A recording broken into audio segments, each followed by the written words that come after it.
cleaned the skin first to disinfect it as usual, and then slowly got my needle ready to inject into exactly the correct position. The first injection is right down the middle, and I'll explain why in a second. But once my needle's onto periosteum with my right hand, my left hand creates a sort of tripod to block the filler from spreading laterally and downwards. That way it builds up in an exact spot and helps me be efficient in projecting everything forward.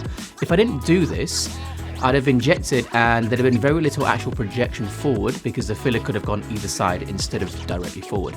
The overall injection plan here was actually quite simple because she was happy with the chin shape from the front view, and it was just a side profile where she wanted to bring the chin forward in line with the rest of her face. I made sure that I injected symmetrically and evenly everywhere with a filler called Revenus Shape that's incredible, by the way, and I cannot recommend it enough. Link in the corner if you want to see why.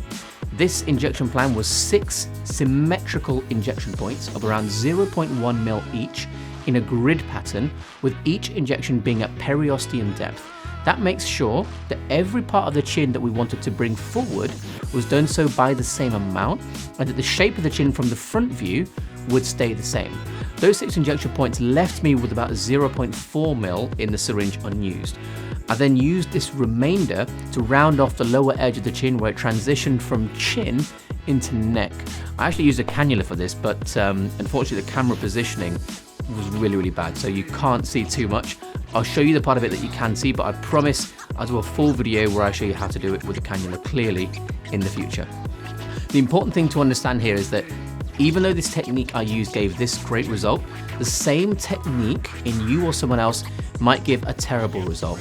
Don't watch this video and think you've got to have this exact technique that you've seen. Let your clinician with all their experience and knowledge work out which method would help you get the result you're after.